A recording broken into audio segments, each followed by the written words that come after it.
2, 1.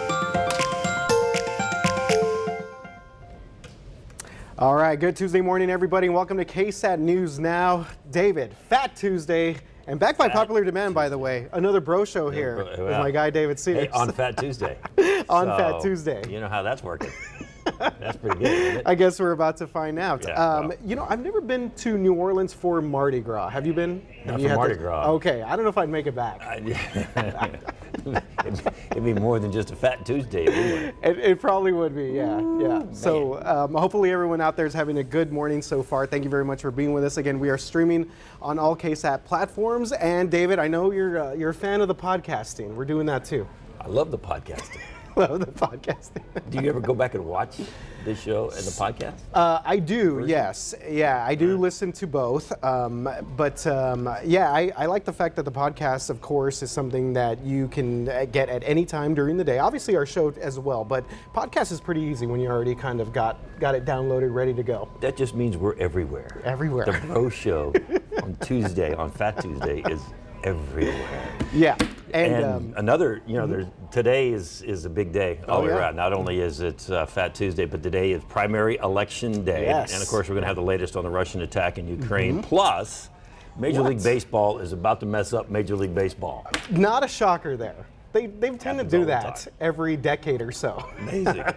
So we're going to talk a little bit about that lockout that they got going on. This is going to be fun. Which one? Which part? What we're going to show you. You know, the rodeo just ended, and one of the cutest things ever at the rodeo is mutton busting.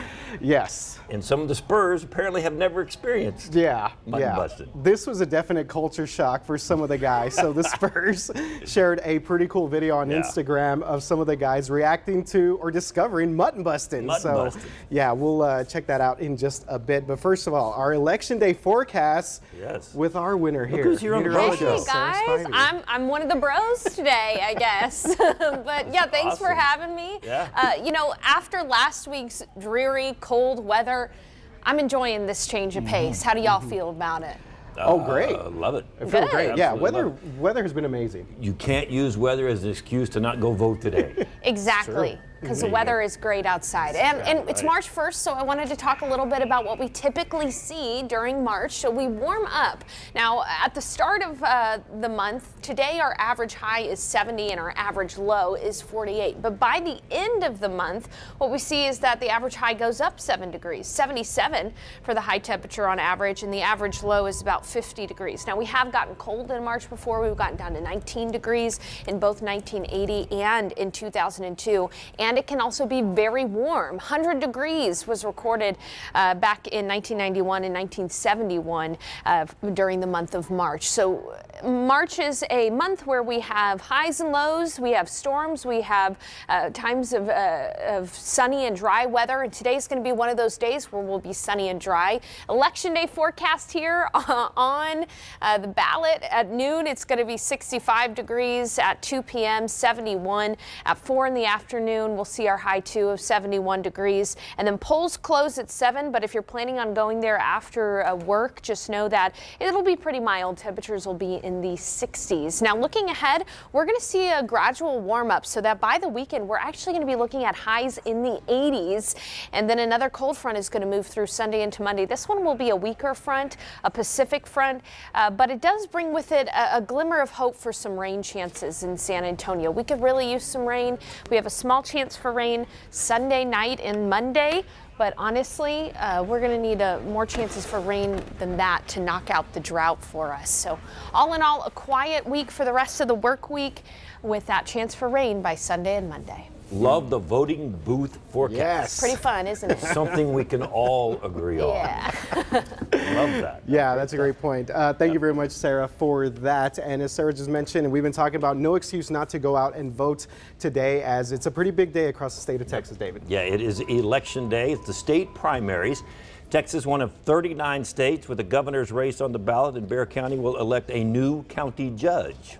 Yeah, this is going to be obviously the top elected official in the county for the first time in 20 years. David, Nelson Wolff announced that he was not going to seek re-election back in October. So really interesting to see Nelson Wolff, after all these years, basically call it a day.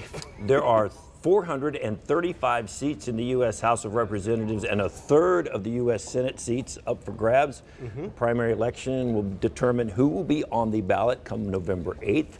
So where can you cast your vote? Oh, yeah. Well, glad you asked, David. We got a full list of polling locations on our website, KSAT.com, and you can find the closest one to home or work and get there before 7 o'clock tonight. Again, if you're in line before 7, you definitely can get the chance to vote. And you can also find out if you're registered to vote on our website as well. And if you need a ride too, again, no excuses here not to go out there. VIA has got you covered. They're offering free bus rides to any polling place. All you got to do is let your bus driver know that's where you're headed.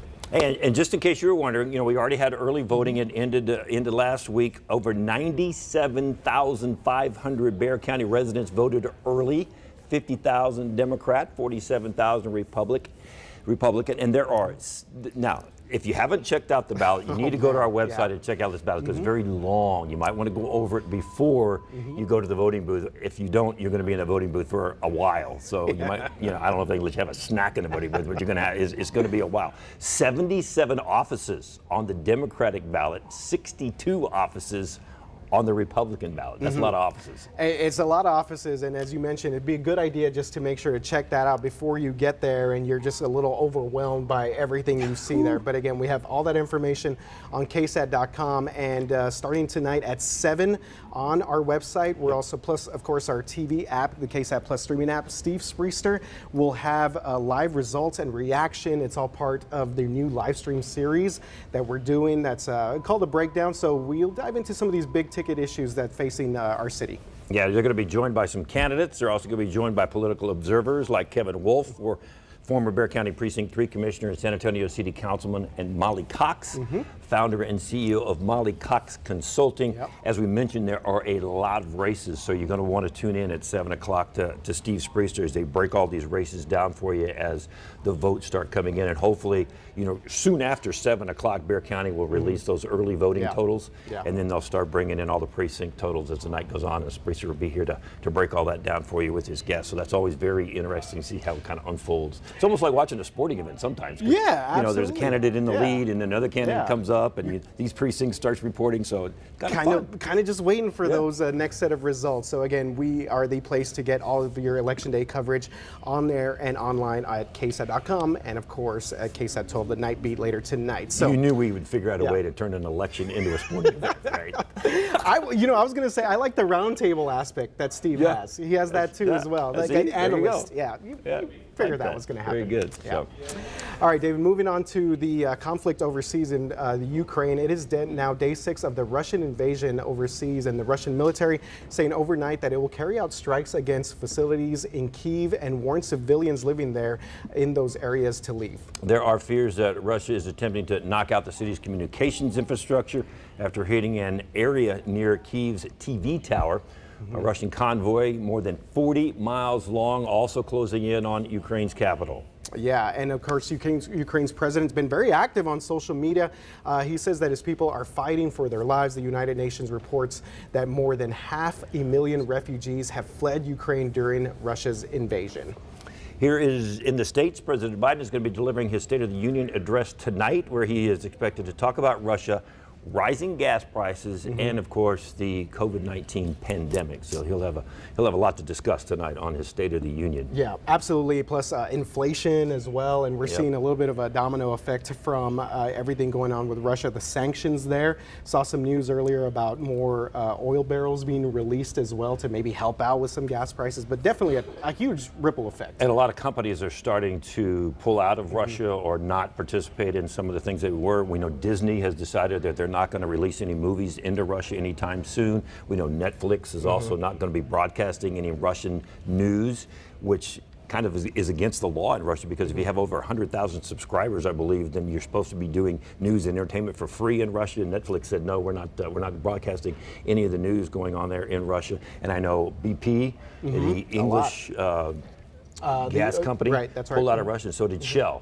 today. Yeah, So a lot of companies are starting to pull their business out of Russia. And just trying to basically affect Russia in any way possible to try and sort of stem this invasion there in Ukraine. And again, not to always just kind of bring it back to sports, but even the FIFA and UEFA, those are the governing bodies for soccer, they announced that Russia is no longer going to be allowed to compete in the World Cup.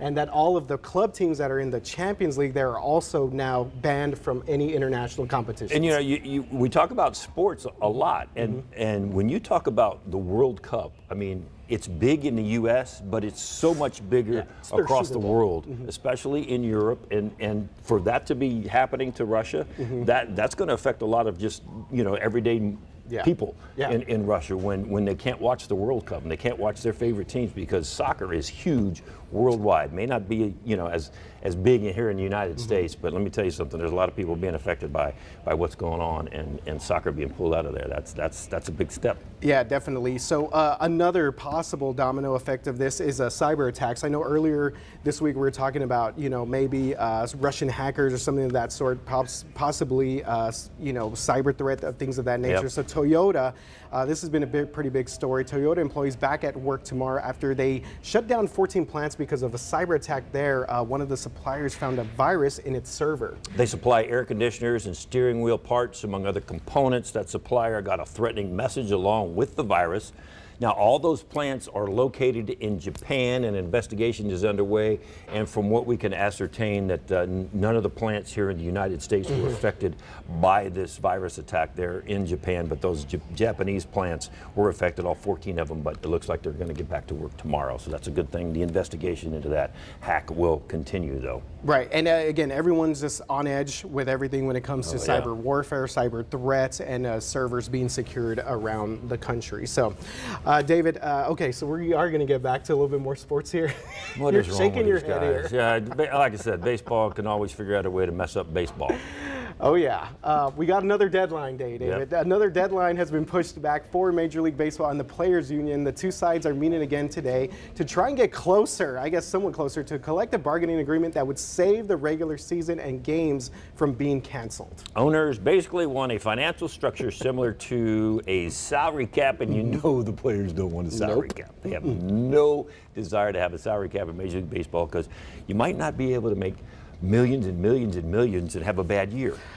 300 million is some of those contracts that we were talking about before we even went on air this morning. So the players, they obviously want that cap, if they do kind of get something similar to it, to be higher than what it is now. And they also, this is where I kind of agree with the players, they want the minimum salary to be raised above $700,000. Right now, their minimum salary is the lowest out of all the four major U.S. professional sports. And you know, even if they get this thing solved here in the next 24, 48, you know, 3 days or whatever, they're still going to have to hold up the start of spring training, because they're going to have a free agent day. There's a lot of guys out there that didn't sign right before the lockout. Some guys did, some guys didn't. Of course, the guys that didn't, it might be to their advantage, because they might be able to get a little bit more money out of this. Remember Alex Correa or Carlos Correa for the Astros? He didn't sign, and he's expected to be one of the top money men in free agency. So we'll see how that goes. But they're going to have to, you know, hold off so they can have a free agent signing period, and then they're going to have spring training. And you know what? Here's the thing: if you want to mess around and you know, mess with a dollar here and a dollar there, go ahead, because we still got the NBA to watch. We still got the Spurs. They're trying to fight for a playoff spot, and of course we've got the NCAA tournament coming up. So y'all go ahead, mess around, and we'll watch something else. And as you mentioned, it's baseball being baseball, because every 5 to 10 years they get into these collective bargaining lockouts, and they every year, even when they maybe try and pick up a little bit of traction here and there, maybe get a little bit more notoriety. I actually started following baseball a little bit more because one of my favorite, Fernando Tatis Jr., plays with the Padres, a team that I followed growing up. But now you kind of just lose all that momentum. Yeah, I mean, it's just, you can't follow them if they're not playing. So what are you going to do? So you find something else. You find something exciting, like, hey, how about some mutton busting?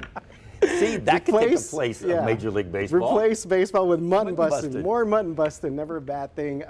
David, obviously mutton busting, always a San Antonio rodeo favorite, but this is apparently a foreign concept to many Spurs players. Spurs shared a video of some of their players just now discovering mutton busting. So here's how some of those guys reacted when they watched it. Yo, just gonna hold on for dear life. glad my parents didn't get me into this. I'm glad they got me into basketball. I could participate in this. Doesn't look like anyone's fallen off too hard or hurting themselves. Oh, man. Okay, so the full clip is on the Spurs Instagram page, and they also showed this last night during the game. But Jock Lindell there, he said he grew up in a farm in Australia. Oh, yes, he's got sheep and cows. He knows everything about a little farmer. But he said he chased him, but he never really rode one. So. Yeah, he said he chased him. Now, Josh Primo, born and raised in Toronto, so he apparently had no idea what is going on with mutton busting. Keldon Johnson was just basically shocked that that they allow little kids to ride on these sheep. He was at the rodeo one night. He was sitting in the box there, right above the, right above where the bulls were coming out, and the barebacks and all that going, right above the stalls up there. He was having a great time. Keldon and Lonnie Walker were both there. I think they were put like on the arena cam, and they were doing even a little dance as well. So a pretty funny video there as the guys react. Doug McDermott, that guy's from the Midwest. I thought they had rodeos up in the Midwest. They have rodeos in Canada. No. I mean, I know Primo's from Toronto, right? Yeah, but maybe not mutton busting. The Calgary Stampede. I mean, they supply. There's a stock grower, stock raiser, whatever you want to call it. They supply some of the stock for the rodeo, like some of the bareback horses and some of the saddle bronc horses. They supply all that, and they're from Canada. Rodeos all over the place. Oh boy, but maybe they don't have mutton busting. Is that unique to our rodeo? I don't know. I guess so. Oh, okay. That's something to maybe kind of figure it out down the line here. Look into that. Does the Calgary Stampede not have mutton busting? They don't know what they're missing. No mutton busting and no calf scrambling? These Spurs players are now learning. Are you serious? You guys, and you call yourself having a rodeo? Come on. You can't have that rodeo in Wyoming with no mutton busting. Yeah, definitely. No, definitely cannot have it. I don't know. There's the big rodeo in Wyoming. Yeah. There's a big one. There's a big run in Colorado. So the Houston one's coming up next. Fort Worth has a big one. Right. Fort Worth. And then San Antonio, and then Houston, and then Austin. Okay, all right. I'm gonna have to do a little research here, figure out if these other rodeos have mutton busting. There better be some mutton busting in Houston, else that's not much of a rodeo either. I don't know what that is. Yeah, but a pretty cool video that the Spurs shared there of a couple of their players while they were on the rodeo road trip, figuring out what is going on here with mutton busting at the San Antonio Stock Show Rodeo. So, all right, that's gonna wrap it up, but we wanted to remind you, get out and vote today, and then be sure and tune in KSAT 12 News at 5, and again at 6. We'll get you set up for what we're going to be doing tonight as far as our coverage on all these returns coming in tonight, live at 7 o'clock on all our streaming methods that we have. Yeah, we have lots of different ways to stream this stuff. So. And we have crews all the way from here down to Laredo. That's actually where Alicia is at right now. She's heading down there to cover that race in Laredo near the border. So, David? And you just saw some of the things we got coming up here in about 40 minutes on KSAT 12 News at noon, so join us there. David? We did it. Another bro show, Another bro show. Another bro show in the books here. And also want to let you guys know sports, too. But it could have been. But it wasn't. Yeah. We got the election in the. We did. We a little bit. Got it related to sports somehow. So just want to let you guys know to please like, rate, and subscribe to the podcast as well, and go ahead and share your comments with us on all these platforms. And Fat Tuesday. Yeah. Thanks for being with us. We'll see you at noon.